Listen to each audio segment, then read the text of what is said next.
Auzubillahiminash-shaytanir-rajeem. Bismillahir-rahmanir-rahim. Assalamu alaikum and a very warm welcome to World This Morning. I'm your host Hajra Sakti, and obviously it's the Monday morning here in Islamabad. It's very sunny, it's very beautiful here because over the weekend we were having a very intense rainfall, especially on the Friday and Saturday. It was a continuous intermittent rainfall and there was drizzling going all along, but on the Sunday we got to see the beautiful face of the sun, but it was the breeze was very cold, so we could feel that the weather has changed. But these fluctuations in the weather, sometimes it's hot, sometimes it's cold, it's just beautiful to observe it in Islamabad. But having said so, I was just reading something on my social media and I wanted to share with my audiences out there, and it spoke about that how some of the things that brings joy to you as a person, as a human, as someone who belongs to this ecosystem are free, and we humans to take it for granted a lot. So they talked about how sunshine is one of the wonder of Allah subhanahu wa ta'ala, it's just free. How walking on the grass, it's just free. How observing the nature, being in the trees, observing the birds chirping, all of these things, it's just free. And I think we living in this 21st century, in this digital age, we are so fluctuated on the commodities of the life, on the luxuries of the life. We are running after the money. There's so much intense competition going on that we just fail to observe that how beautiful is this nature. And I think our this sort of strayness from this nature is causing a lot of problems. So we see that there's mental illnesses across the world on the rise, but obviously it's a complex phenomena. It's not just that we are far away from the nature that is contributing towards this complex phenomena of the mental illnesses on the rise. But I generally feel that if you are in tune with the nature, if you go out and walk and take a look at the nature and observe the nature, so this is something which is very closer to our hearts, because our hearts, they are part of the very big ecosystem that Allah subhanahu wa ta'ala created. So a lot of things can be cured if you go out and observe the nature, be in the nature and walk just for the 30 minutes, because it is worth doing that. So now moving on to what are we going to talk and develop this conversation further is a subject that is very close to our heart, because a lot has been written, many discourses have been generating, lots of narrative you can see on the literature, in the academia, on the media, and on lots of other platforms, that is on the national cohesion. And what exactly do we mean by the national cohesion? And when we talk about the 21st century, the digital age, how does this concept encapsulate, considering the fact that lots of people can write anything on the social media, and how does it turn out, right? So is social media a divider? Is a social media a great leveler when we talk about the national cohesion? And what exactly does the concept of the national cohesion in the context of Pakistan entails? So to talk further about it, we are very glad that we have been joined by one of our favorite professor. He happens to be Professor Zamir Awan Saab. Assalamu alaikum, sir, and thank you so much for once again coming to our show. Thank you. Right. So, sir, now let's talk about the national cohesion. So, as someone who is into this field of academia, how do you define the concept of national cohesion? As a matter of fact, all over the world, in almost every country, there are a lot of divisions. Even that the best role model is the UK. They also have a division, the Scottish, the Welsh, the English, and the Irish. There are divisions in every country. Even that in China, the South China and the northern part of China, there are divisions. But unfortunately, in Pakistan, the divisions are very, very serious. We are divided politically, we are divided ethnically, we have division based on sects, languages, and we are very close to the tribal society. This is unfortunate. However, we need to build the consensus on national interests. Whatever government comes, whichever government goes, there should be something which is the constant, that is the national interest. Everyone either belong to which political party, which religious sect, or which province, there is something which are the common consensus built decision as a collective nation. Right. That is the national interest. For example, we have a certain policy toward Kashmir, irrespective you belong to which province, irrespective which political party, irrespective which religious faction you are, but on Kashmir we have a common point of view. Right. Similarly, now, especially in the recent decade, the division is more visible, Right. especially political division, and even that I have seen within the family, there are rifts based on the political alliances. If the traditionally some people were supporting one political party, but his children or the young generation having the different point of sir, view. what you are alluding to is, and what I grasp or understand from is that there's a difference between the diversity and the division, right? So you talked about that there are different ethnicities, there are different what do you call the religious norms or the factions in the country, and it's not just the Pakistan, it's across the world. Across the world, right? yes, yes. Right? So diversity, it can be your strength, but it depends upon how you manage it, right? And obviously when you talk about political culture inside our country, so I do feel that there is a need that we need to have more political maturity, right? And one of the factors that makes political maturity constant is the need to have or work on the national interest, right? So how can we develop that culture of political maturity where people are more welcoming and forthcoming about the political change that happens in the country? Because every time we see, whenever there's a change of government, it is followed by a very intense, very polarizing and fragmenting debates occurring in the country, and obviously it is not in our best interest to in the first place to talk about it, right? So how can we develop a more political mature culture inside our country? You are absolutely right. Diversity is a strength, and we support the diversity, Right. and it's the natural way, and we cannot deny the diversity. It is encouraging. I mean, the cohesion is something which is required in the nation to achieve certain stage of developments and milestones. We need to have our direction and our action in the right direction to develop our country. And how we achieve it? Of course, the education is the best. Right. Our educational institutions are the best placed. The teachers should promote harmony and tolerance. Right. Unfortunately, during the last few decades, we were radicalized, and tolerance was invisible in our society. Even that we are very good friends, but due to the political or religious differences, we fight with each other. That is something wrong. I mean, we should promote the tolerance, and we should accept the other point of view. Right. We may agree, we may disagree. This is our right, but we should not overreact on some things.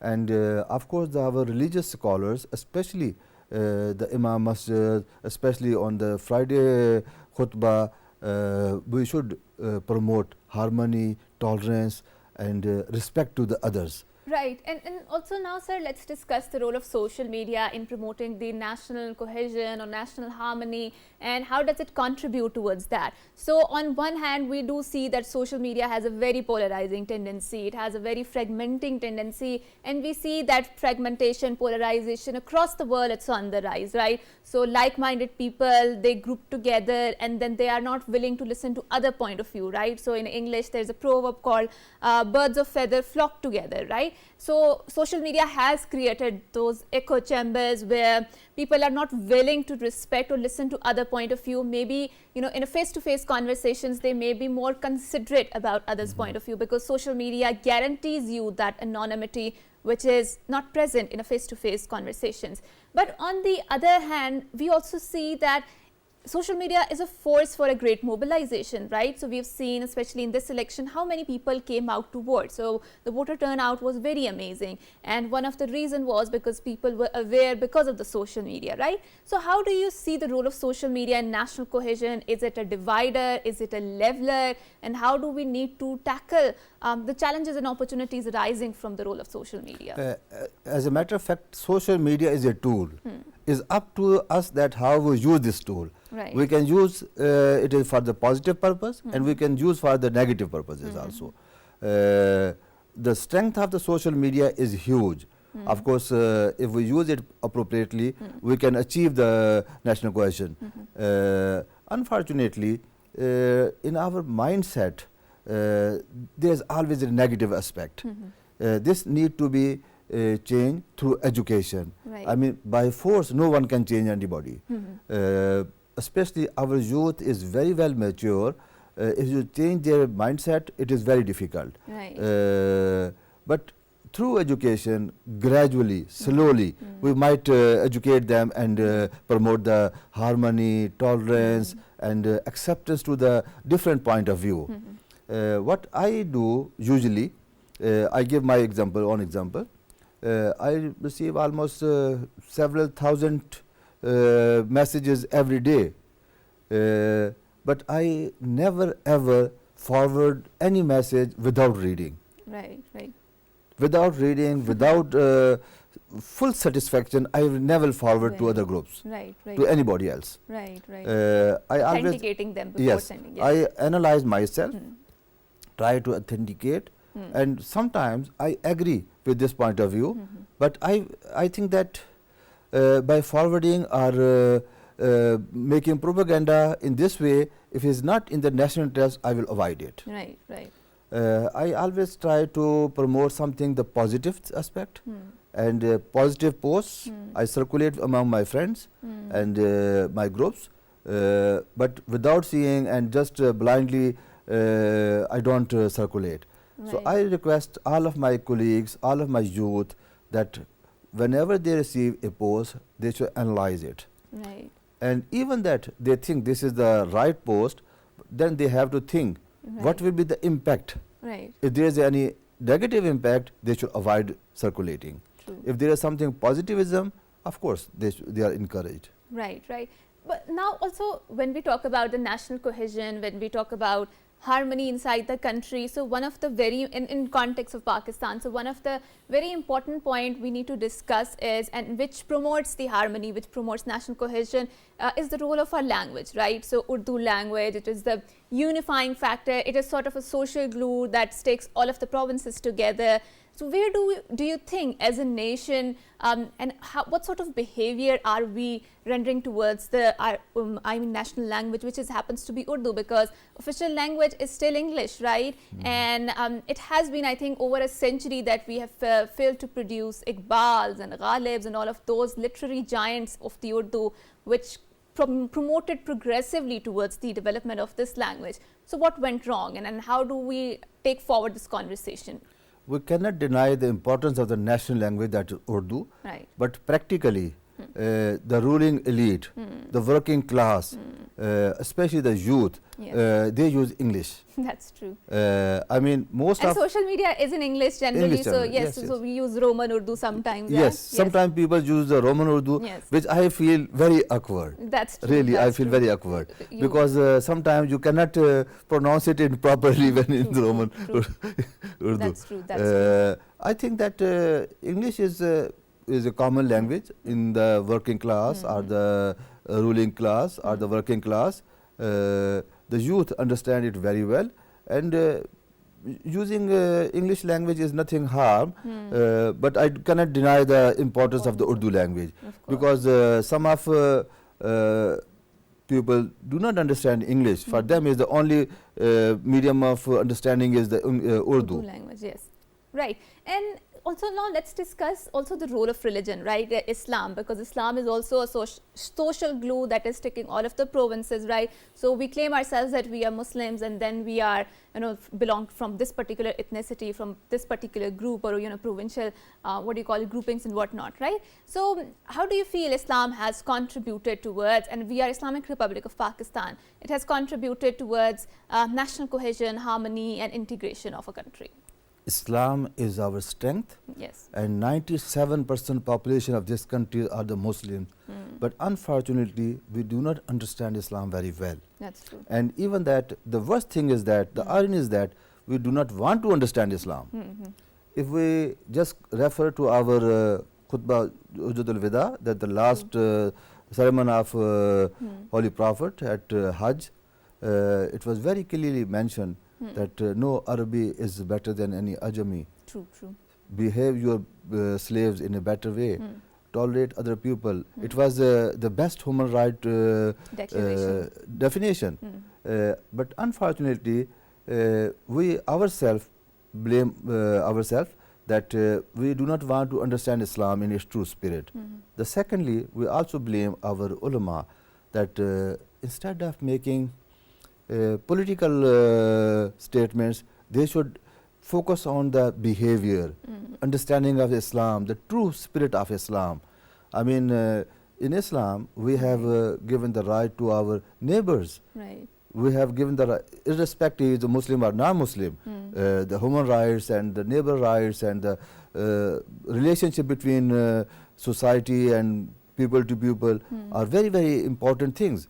But our ulama do not educate us in this respect. Right. Mostly they just preach politics or just ibadat. Of course, ibadat are very important. We cannot deny the importance of the ibadat, but hukukul ibad are even more important. That's true. And I think as a Muslims, as someone who belongs to this ummah, it is a high time that we revert back to the prophetic model, because it is a very wholesome and encapsulating model that has everything inside it. So now we develop this conversation forward and move forward, and I think one of the very important aspects when we talk about the national cohesion or integration is the good governance, the concept of good governance, right? And much has been written. United Nations has its own definition of the good governance, and there's lots of discourses that have been generated on the good governance. But sir, practically, what are the obstacles that we face in implementing the model of the good governance, and what can we do forward, because there's a new government and obviously they're working for the betterment of the country. So any suggestion that you want to give in terms of having a more good governance inside the country? I think that democracy is the best system of governance, and maybe we have elected sometimes the wrong people, but with the passage of time, each election will filter out the bad people. Okay. So yes, we should that's stick good. to the democracy, and we should have the patience and we should have the time. I mean, it is not possible in one election or in two elections we bring the right leadership. Right. But we keep on struggling till we find the right leadership and the right people in the government, and they will have the right governance. I mean, still I believe democracy is the best solution. Yes, the governance system. And obviously, let's develop the conversation on the some of the terms that you used in your conversation, which is a selection of the right people, right? And this is a concept which is linked to the meritocracy, right? And we do know inside our country that there are places, there are social structures, or there are institutions where this concept is violated, right? How important do you think it is to link the concept of meritocracy to the national integration, national cohesion, and how does it plays out in the broader national interest of Pakistan? Unfortunately, I have seen in the last few decades, irrespective which political party, they have not respected the merit, and in their terminology they call sada banda, irrespective he is competent or not. I must quote you the example of former Suez Union. There were many reasons of the collapse of the former Suez Union. One of them was that they have appointed people on the key post who were corrupt, greedy and incompetent. So I think that is a typical example how the system or the country has collapsed.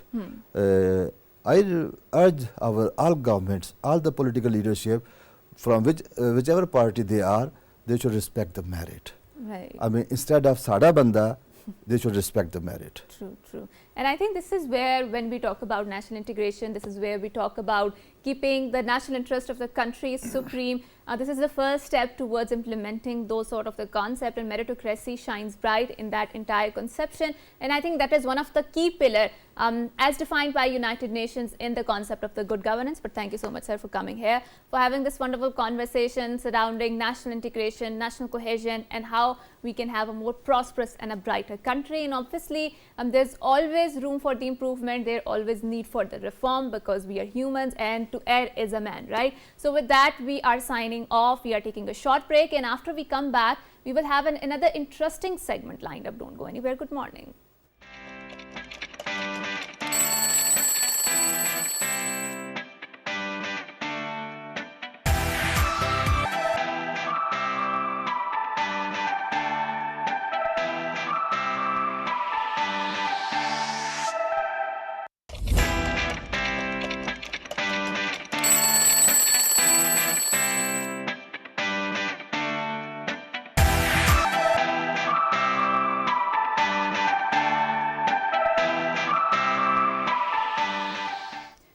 Welcome back, and before going on to the break, we were discussing that how social media broadly plays a role in the national cohesion. So now we are going to discuss the role of social media, but in some other domain, and this domain relates to the marketing, this domain relates to the digital marketing, and how does the app marketing develops this conversation. So we are very glad to have this conversation further, that we have been joined by someone who is a marketing expert, and he has a very firm grip on this particular arena because he has been into it and in the field of Pakistan. And when we talk about the Pakistani society or Pakistan's market, how does the app marketing or digital marketing plays its role? So we are very glad that we have been joined by R.S. Awais. He happens to be the marketing expert. So Assalamu alaikum, sir, and thank you so much for coming to my show. Pleasure to be here. Thank you. Right. So sir, how do you develop the concept or define the concept of app marketing or digital marketing, and what is the scope of it in Pakistan, and in particular in your experience, in your career, how have you developed the components of the app marketing?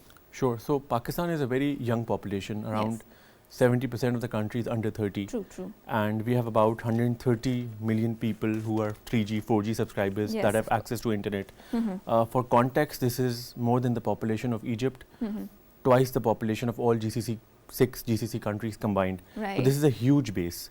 And this gives people access to a lot of social media, internet, and then when they're there, it gives them the power also to voice their opinion. Right. So all marketing and the activities that you do needs to be catered to that audience, whether you do it online or offline. True, true. The objective remains the same. It's just the medium that can change.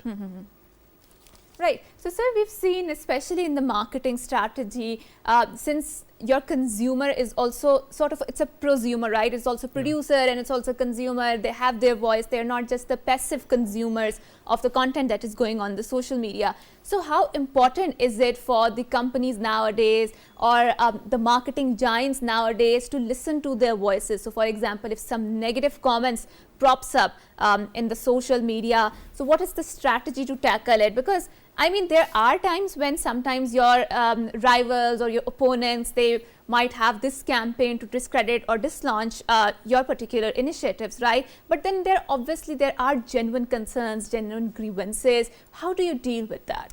Sure. So all marketing works on one fundamental principle, which is differentiation. Right. And there's a lot of research that goes behind every brand, product, or any campaign that you devise, consumer insights and what the audience really wants, what is the service that you're trying to offer.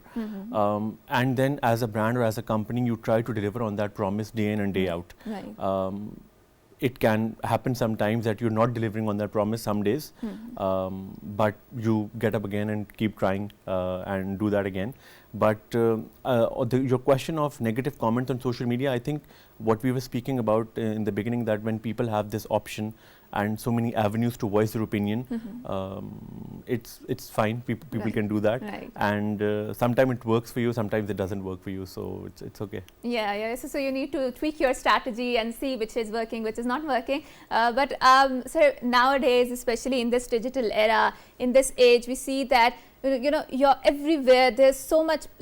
The companies or the multinational companies or organizations, they're vying for your attention, right? So we see that there's so much competition going on in terms of advertisements, in terms of the marketing strategies, that it's very difficult to grasp the consumer attention. And furthermore, it is very difficult to have their retention part or the loyalty part of it, right? Sure. Because lots of other companies, lots of other brands, they're competing for the attention, right? So it's very difficult for a marketing company to devise something that is very catchy, that is, that sticks with their loyal customers. So in your experience, what are the components of the campaign that makes very catchy, and how do you devise about that, and what are the do's and don'ts of that in your experience? Sure. I think once you've certainly identified where the audience is, where your target audience is, they can be on TV, they can be on digital, or they might not be on digital also.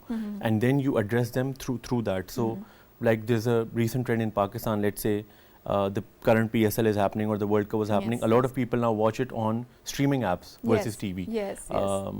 And on other places also. So if they're there, so you go there. So marketing, you need to target wherever your audience is, on TV, on social media, or any other channels. And then obviously, yes, to your point, the content has to be engaging that they're spoken of. And I think the communication needs to be very authentic now. As I said, Pakistan is a very young population. The Gen Zs and the young generation, they like authenticity. They like... they're very well aware of their surroundings, yeah. The ease of access of information has changed the world a lot. And there's a lot of research that goes in. So whenever you go online to buy something, you do a lot of research. You just don't buy it online. And word of mouth marketing also helps a lot. So you check with people, is this service good, is this brand good, is this product well? So you do your research and then you make a decision. So I think all of these things help. Right. And now let's talk about the online and the offline marketing strategies, for example, for particularly the e-commerce brands inside the Pakistan, right? So, I mean, yes, it's important to have digital presence and depending upon your target audience on the social media apps and whatnot. But let's talk about the offline marketing strategies. So, do you believe that the offline marketing strategies also complement your online marketing strategies? And what is your particularly experience? So now let's talk about the customer engagement and particularly the area which you are dealing with it. So how do you define that particular broader arena in terms of that? Sure. So yes, online, offline obviously helps each other a lot. It depends on what the objective is, what you're trying to achieve, again, where the audience is. Especially for digital apps like somebody like us, which are a food delivery also and a marketplace also. So we deploy various techniques and strategies to do these things. Whether it is through the app, so there's an entire CRM flow that you can do in marketing from the app. So once you have a certain base that's on your app already, you can target them through whether it is emails, the push notifications, or any other offer that you want to give them. The conventional mediums we already know, whether it is a TV or out of home or all those sort of things. And then digital marketing, which we call performance marketing in our language. We do that. So whenever you're on social media platforms, whether it is Facebook, Instagram, YouTube, you see this communication and it's targeted to you, whether it is an ad or an offer or a deal that we want to communicate to you.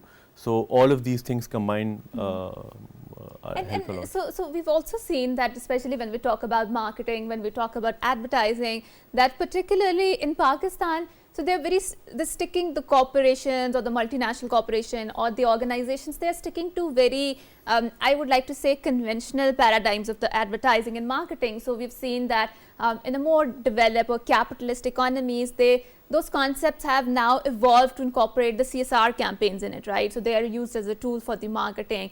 And obviously we've seen that phenomena happening in a neighboring country too, right? So they are incorporating some sort of social message in it, which is very catchy, which resonates with your emotions a lot. So why do you think in Pakistan we still have a very traditional or broader, I would like to say, conventional paradigm of the marketing and advertising in Pakistan? Why haven't we evolved to that particular form of the capitalist economy where they're incorporating CSR campaigns in their marketing strategies, or generally, their ads are very enticing in that aspect. So we are lagging behind in that, right? I think we're getting there because I think there are a lot of campaigns that do come out of Pakistan that talk about this. I think there are a lot of corporations doing a lot of good work, whether it is in education or health, in terms of the CSR programs. But I think we're getting there. And there are a lot of things that happen for, let's say, if you talk about home chefs. Home chefs is something on the platform in Foodpanda, which is giving power to people at home, and they can sell their own unique cuisines on the platform, which has about 70% first-time entrepreneurs and majority females. So this is giving an avenue for an income, and also you can showcase your abilities through business, earning livelihoods also. And some of them have actually earned culinary awards now also. So it's becoming that sort of thing. And I'm sure a lot of other organizations are doing similar work. I've seen some of the campaigns which have been very nice. Right. But you talked about that we are getting there, right? So what are some of the challenges that you feel are there in the place of getting there, or I mean having a more evolved form of the advertising in Pakistan? Or the future prospects of advertising? Sure. I think in terms of the social impact of brands, I think this is something that companies, employees and consumers, all three of them in the chain, feel very passionately about now. When a company or a brand talks about social impact, it actually garners loyalty for the consumers also. The employees also feel a sense of belief. And we have seen global examples. If you talk about the Tom's shoes or Ben and Jerry's and all these sort of things, these brands and these corporates talk about social impact and actually helps their consumer base, helps the employees also, and helps the communities also. Right. So one of the very interesting aspect that you mentioned is that CSR engagement, or when they talk about community engagement, and especially so the literature that I read is obviously coming from the West mostly, and they talk about that how lots of multinational companies, they want to attract or hire people, and they are marketing their CSR campaigns to attract the millennials or Generation Z, because as you mentioned that they are more tech savvy and they're more aware of that, and they want to do something which gives them satisfaction, right? Do you believe that in Pakistan we are here at that particular moment? Because obviously when we see the dynamics of those societies, you see that there is a declining or shrinking population of the young people, but here in Pakistan we have plenty of young people, right? I think more than 60% of the population is composed of the younger people, younger lot. So what are some of the practices that you see, or you see that there is going to be a diffusion of the Western standards of workplace ethics, and they are going to be diffused here in Pakistan particularly? Sure, I think we have seen some very good examples in Pakistan. So there are a lot of companies, huge companies, which have a huge base with employees working with them in terms of their plants or manufacturing facilities, and then it creates that employment opportunities within that city or within that zone wherever they operate, and then the entire city turns around that. And we have huge Pakistani companies, local and international, that have helped this cause.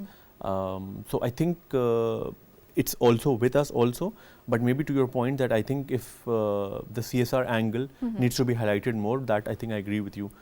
In terms of the brand, we have scope to do that more. Right. And so now also let's talk about some of the aspect of the, I would say, marketing that really engages me, which is about the CSR and the community engagement, right? So we've seen that in Pakistan, within Pakistan, there are groups, there are organizations that are very actively engaging the communities in terms of gauging their responses, and also I mean in terms of the CSR activities. So you also have an experience in this particular field. So if you would like to elaborate your particular experience in I mean unfolding your CSR initiatives or campaign, what were the results and what was the campaign exactly about? Yeah, I mean, so we've released our inaugural sustainability report also. We as a company in about 12 countries that we operate in have committed about $35 million for the well-being of communities, societies and the riders that work with us. Also in all our marts, we use the biodegradable packaging, reducing our carbon footprint also. A lot of our marts are also solar panel powered. Again, reducing the carbon emissions also. And the last thing that we've done is because of the recent genocide that's happening in Gaza, we've partnered with the World Food Program. You can actually contribute on the app, and as much as you contribute on the app, the company also pitches in, so the total amount accumulates and gets that. Right. So and I would like to play here the devil's advocate here, because a lot of time we see that these corporations or multinational corporations, they lay out these programs for the community services or I mean the CSR campaigns, but then exactly why do you ask your consumers to contribute towards them? But why don't you give out from your company's profits or company's share towards that program? Because one of the criticism that is leveled on these initiatives is that this is just a marketing tactic and they just want to increase their sales, right? So if you are genuine or if you are interested or invested in contributing towards the plight of one particular marginalized community, why not directly go and contribute towards that? How do you deal with this criticism?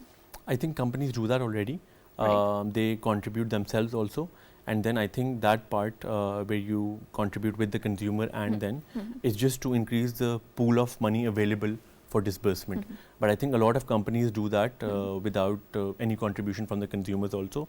So we as a company have done that also, and others are also doing that. Right, right. Okay. So I think you have very perfectly waded those murky waters. But now let's develop a conversation further. And because you were talking about that your company is contributing towards the well-being of the riders, right? So how exactly have you devised a plan, or I mean, how are you contributing towards the well-being of the riders particularly? Sure. So on duty, all our riders, they have medical insurance also. and other facilities and other services that we offer them, whether it is discounted mobile packages, internet packages, insurance, bike servicing, fuel, maintenance, all those sort of things. And in a gig economy, how this functions or how this works is there's part of the earnings that's fixed and part of the earnings that is dependent on the amount of time that you put in, because it's flexible working hours. So it's not completely fixed on what you're earning, but if you do it for a longer period of time, the earnings change. Right. So you also mentioned and you talked about the green economy and how nowadays a lot of multinational corporations, they are incorporating the concept of green policies into their strategic paradigms or strategic vision maps, right? But again, then there are the people who are green activists or working on the environmental factors. One of the criticism that is leveled on those companies, those corporations, is that it's just the greenwashing, right? And a concept that is incorporated from the whitewashing, right? So they are not generally serious about the environmental factor. It's just another marketing tool that they are using it. So how exactly is your company going towards those greener policies or applying a more reformistic sort of an approach that is catering to the environmental well-being of the country or of the planet in terms of the ecosystem? Sure, I think so. I think the biggest waste, or I think we've seen a lot of government and local news on this is also, I mean, so we don't use any kind of plastic. So our packaging is biodegradable, that we use in our Panda Marts also. Right. Reducing the plastic and the carbon emissions, the carbon footprint that we're talking about. And also, as I mentioned, I think a lot of our marts are also solar panel powered. That's how we're reducing the part on the environment, impact on the environment. So that's what we're doing. And the other initiatives that we're talking about is electronic vehicles, maybe one day, the EV bikes that you're talking about. It's a concept, it's new for Pakistan, but maybe we get there one day. That's true. Thank you so much, Arif Saab, for coming here, for having this wonderful conversation. Regarding the marketing strategies, what is going on inside Pakistan, and particularly how the digital marketing or the app marketing is unfolding before our eyes. And there's lots of scope here because everyone has the social media, everyone has their voice, and we've seen that a lot of entrepreneurs are rising in this digital ecosystem. So there is a need that we need to stand out in that group, and obviously there's a lots of scope for that. So thank you so much once again for coming here, for having this wonderful conversation. And with that, I would like to wrap up my segment and bid you farewell. Until next time, it's a goodbye, Allah Hafiz, and good morning.